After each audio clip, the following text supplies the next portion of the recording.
Uno de los momentos clave es cuando, después de haber sido hijo o hija única, llega el segundo hermano o el tercero.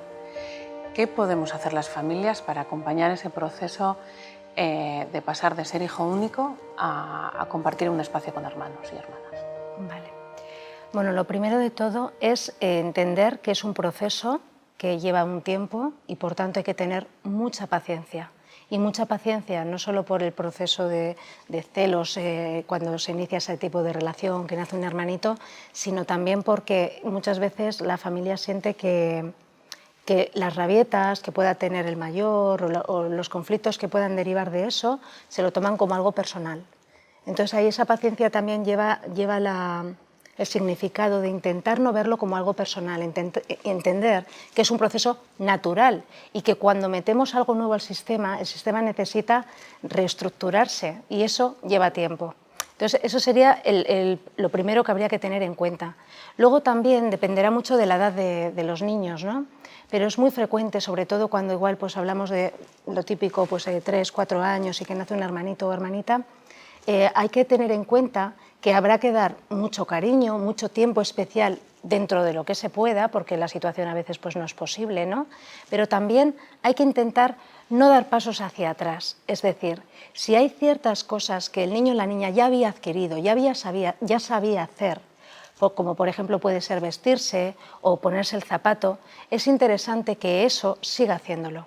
Igual lo que podemos hacer para prestarle atención, porque muchas veces son pues tendencias a me hace caso si me ayuda a atarme el zapato, ¿no? Lo que podemos hacer en esas situaciones es decirle, bueno, ¿quieres que te ayude con el zapato? Yo sé que tú sabes hacerlo, te lo sabes poner con el de velcro, pero si quieres yo te puedo enseñar un día a atarte los cordones. Vamos a intentar redirigir esa llamada de atención que es normal en esa etapa, pero la vamos a intentar redirigir a algo que realmente sea útil y que podamos dar con eso pasos hacia adelante. ¿Cómo puedes preparar a ese niño o esa niña que va a tener un hermano y que el contexto va a cambiar? Intentar hablar del tema con naturalidad, que va a venir un nuevo hermanito, ser muy realista, pues al principio no voy a tener tanto tiempo, me encantaría jugar contigo, pero es probable que al principio igual vas a tener que estar más tiempo con Aita o con Ama, o sea, ver un poco cómo preparar el terreno no es decorarlo y decir, jo, qué guay va a ser, esta ilusión que siento yo por el nuevo bebé es la que tienes que sentir tú también, en absoluto. Preparar el terreno necesita ese toque de realidad, necesita ese toque de sinceridad y en función de la edad lo van a entender mejor o peor, pero bueno, son bastante listos y listas, seguramente sepan captar bien parte de lo que puede pasar. Cuando llega un nuevo bebé y también llegan las visitas a nuestra casa, ¿qué podemos hacer para que la atención no vaya únicamente dirigida al bebé y a la ternura que despierta el pequeño o la pequeña?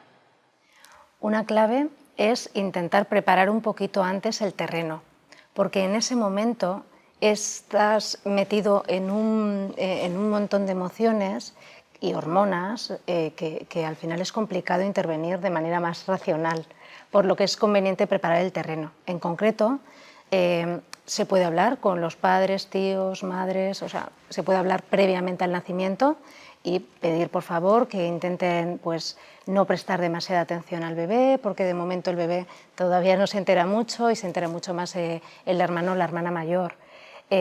Sí, es interesante poder intervenir. Lo que pasa es que muchas veces cada familia conoce cómo es el aitite, la mama, la tía, el tío. Cada familia sabe un poco con qué personas se puede hablar y con quién no. Y entonces de ahí viene un poco la idea de metro cuadrado, que por mucho que tú prepares el terreno, hables y pidas, si eso no sucede, pues decide lo que tú vas a hacer. Y ese decidir lo que tú vas a hacer puede ser muy variado. Puede ser, por ejemplo, limitar ciertas visitas en determinados momentos. En otro momento puede ser el intentar tú pues, hacer más caso o prestar más atención al hermano pequeño. Dependerá un poquito de la situación. Antes nos hablabas de no intervenir, de no posicionarnos, de posibilitar juntarles a ellos en el mismo barco, pero entendemos que hay un momento donde hay un límite entre lo que es celos y lo que pasa a ser algo que nos debería preocupar y que deberíamos tomar alguna alternativa diferente. ¿Cuál es ese límite? Vale, ese límite va a depender de algunos factores. Por ejemplo, del tiempo que lleva eso pasando.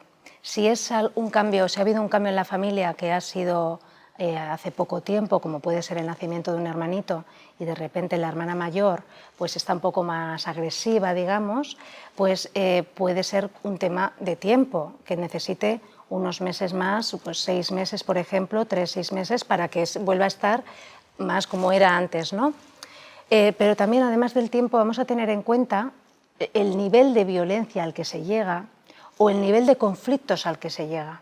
Evidentemente, aunque la clave suele ser, o digamos, el criterio más acertado suele ser no posicionarse, puede haber casos en la adolescencia, sobre todo, de violencia, en donde un hermano asume el rol más de abusador o de intentar pues agredir al otro hermano, y esos casos evidentemente no se pueden consentir y ahí hay que tomar cartas en el asunto.